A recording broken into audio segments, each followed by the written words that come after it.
Livro Preparação para a Morte, de Santo Afonso de Ligório. Consideração 2. Tudo se acaba com a morte.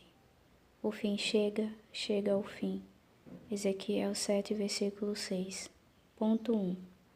Os mundanos só consideram feliz a quem goza dos bens deste mundo, honras, prazeres e riquezas, mas a morte acaba com toda esta aventura terrestre. Que é vossa vida? É um vapor que aparece por um momento. Os vapores que a terra exala quando sobem ao ar, sob o efeito dos raios solares, oferecem, às vezes, aspecto vistoso. Mas quanto tempo dura essa aparência brilhante? Ao sopro do menor vento, tudo desaparece. Aquele poderoso do mundo, hoje tão acatado, tão temido e quase adorado, amanhã, quando estiver morto, será desprezado, olvidado e amaldiçoado. A morte obriga a deixar tudo. O irmão do grande servo de Deus, Tomás de Kempis, ufanava-se de ter construído casa magnífica. Um de seus amigos, porém, observou-lhe que notava um grave defeito. Qual? Perguntou ele. O defeito que encontrou nela, respondeu-lhe o amigo, é que mandaste fazer uma porta. Como? Retorquiu o dono da casa. A porta é um defeito? Sim, acrescentou o outro, porque virá o dia em que por essa porta deverás sair morto, deixando a casa e tudo mais que te pertence. A morte, enfim, despoja o homem de todos os bens deste mundo. Que espetáculo ver arrancar este príncipe de seu próprio palácio para nunca mais entrar nele, e considerar que outros tomam posse de seus móveis, de seus tesouros e de todos os demais bens. Os servos deixam-no na sepultura coberto apenas com uma veste suficiente para cobrir-lhe as carnes. Já não há quem os estime, nem quem o adule. Nem se levam em conta as ordens que deixou. Saladino, conquistador de muitos reinos da Ásia, ordenou ao morrer que, quando transportasse seu corpo à sepultura, um soldado precedesse o esquife, levando suspensa de uma lança a mortalha, e gritasse: Eis aqui tudo quanto Saladino leva para a sepultura.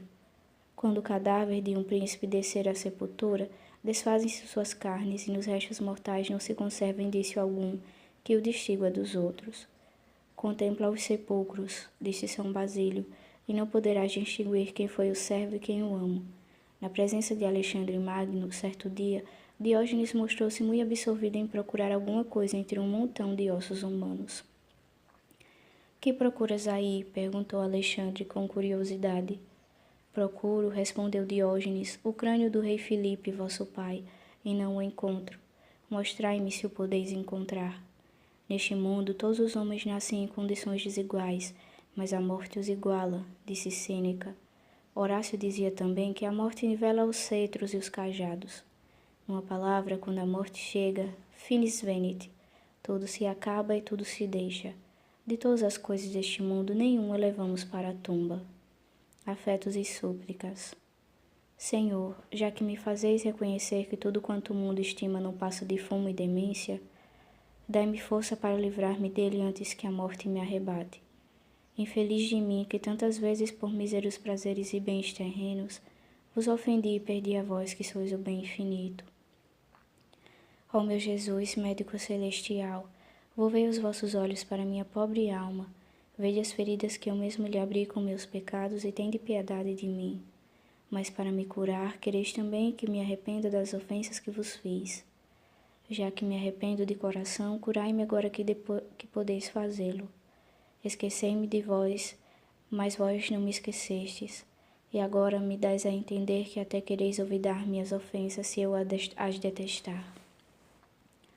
Sim, detesto e aborreço-as, mais que todos os males. Esquecei, pois, meu Redentor, as amarguras que vos causei. Doravante prefiro perder tudo até a vida, a perder a vossa graça. De que me serviriam sem ela todos os bens do mundo? Dignai-vos ajudar-me, Senhor, já que conheceis minha fraqueza. O inferno não deixará de tentar-me. Prepara 1000 assaltos para me reduzir de novo à condição de seu escravo. Mas vós, meu Jesus, não me abandoneis. Quero ser escravo de vosso amor. Sois meu único Senhor, que me criastes, que me remistes e que me amastes sem limites. Sois o único que mereceis amor, e só a vós é que eu quero amar.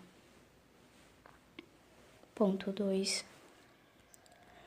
Achando-se Filipe II, rei da Espanha, às portas da morte, mandou vir seu filho à sua presença, e abrindo o manto real com o que se cobria, mostrou-lhe o peito já roído de vermes, dizendo: Príncipe, vede como se morre e como se acabam todas as grandezas deste mundo. Foi com razão que Teodoreto disse que a morte não teme riquezas, nem poder, nem púrpura, e que tanto os vassalos como os príncipes se tornam presos da corrupção. Assim, todo aquele que morre, ainda que seja príncipe, nada leva consigo ao túmulo. Toda a sua glória acaba no leito mortuário. Refere Santo Antônio que na morte de Alexandre Magno exclamará um filósofo: Aí está quem ontem calcava a terra aos pés, hoje é pela terra oprimido. Ontem cobiçava a terra inteira, hoje baixa-lhe um espaço de 7 palmos. Ontem dirigia exércitos inumeráveis através do mundo, hoje uns poucos coveiros o levam ao túmulo. Mas escutemos antes de tudo o que disse o próprio Deus. Por que se ensoberbece o pó e a cinza? Homem, não vês que és pó e cinza, de que te orgulhas?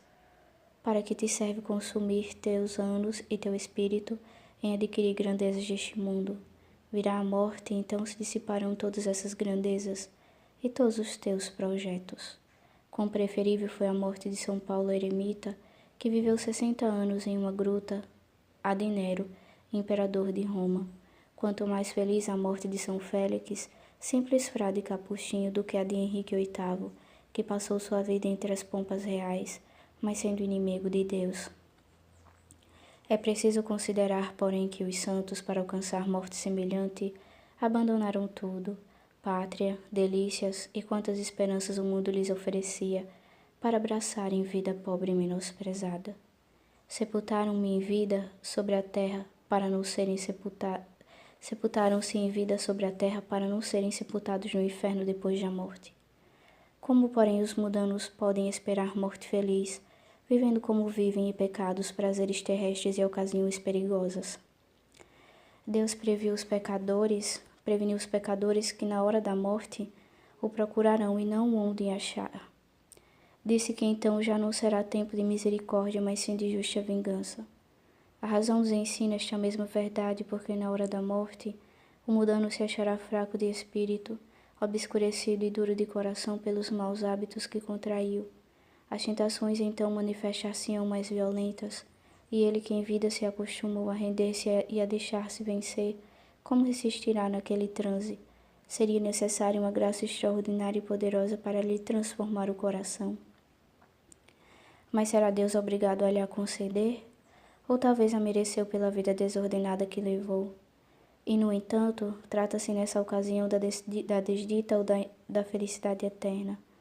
Como é possível pensar nisto, que aquele que crê nas verdades da fé não renuncia a tudo para entregar-se inteiramente a Deus, que nos julgará segundo nossas obras? Afetos e súplicas.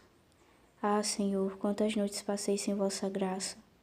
Em que estado miserável se achava então a minha alma?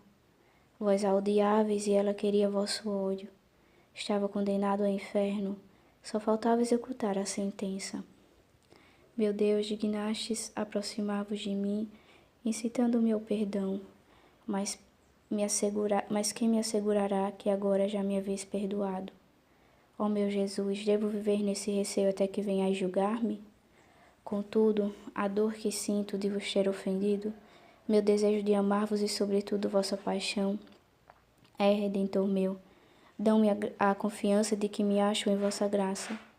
Arrependo-me de vos ter ofendido, ó soberano bem, e amo-vos sobre todas as coisas.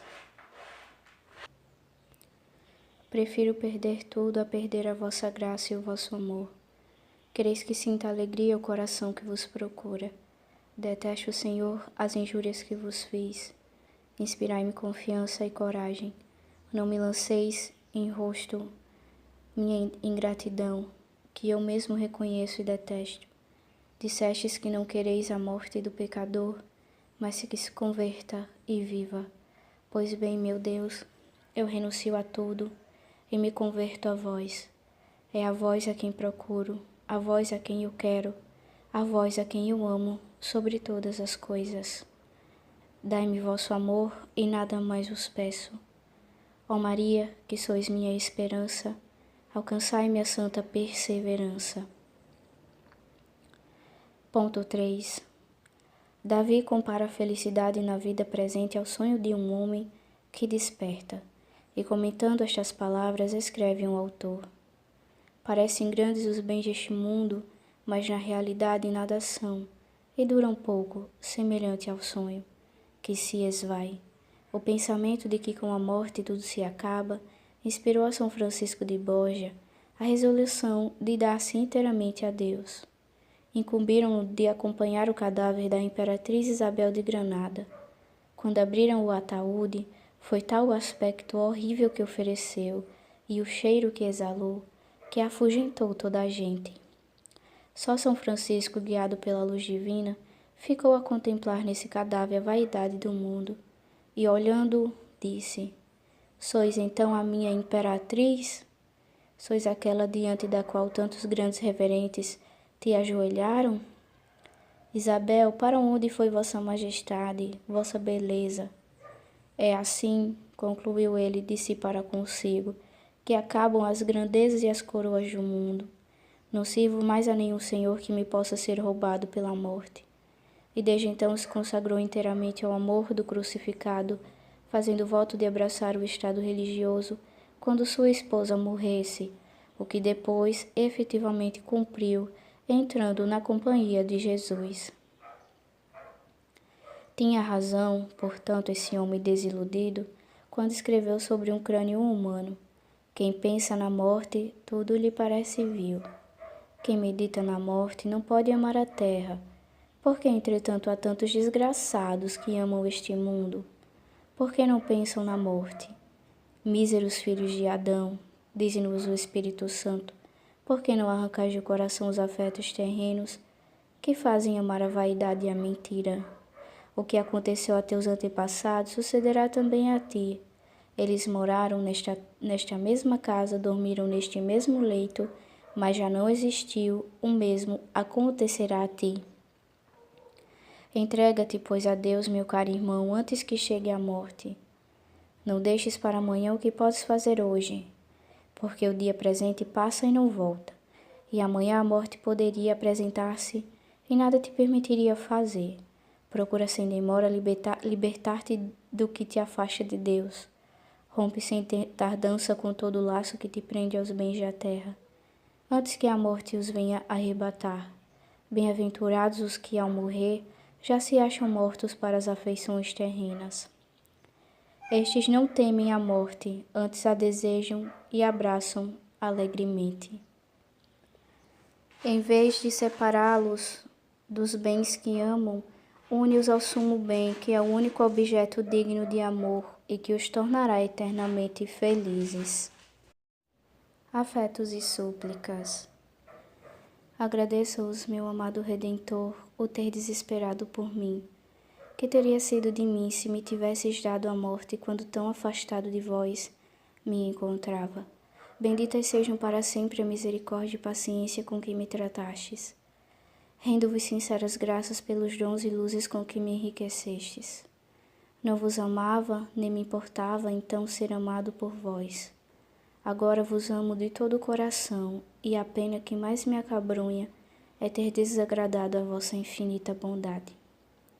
Atormenta-me esta dor, tormento, entretanto, que é doce, pois me traz a esperança de que já me perdoastes. Oxalá, docíssimo Jesus, tivesse morrido 1000 vezes antes de vos ter ofendido. Tremo só em pensar que no futuro posso tornar a vos ofender. Ah, Senhor, fazei-me antes morrer da morte mais dolorosa do que permitir que de novo perca a vossa graça. Já fui escravo do inferno, agora sou vosso servo, ó Deus de minha alma. Dissestes que amais a quem vos ama. Amo-vos, pois, sou vosso e vós sois meu. Como ainda posso perder-vos futuramente, peço-vos a graça de antes morrer, que de novo vos perder. Se tantos benefícios me dispensastes sem que eu os pedisse, já não receio, me negueis este que vos peço agora. Não permitais que vos perca, concedei-me vosso amor e nada mais desejo. Maria, minha esperança, intercedei por mim.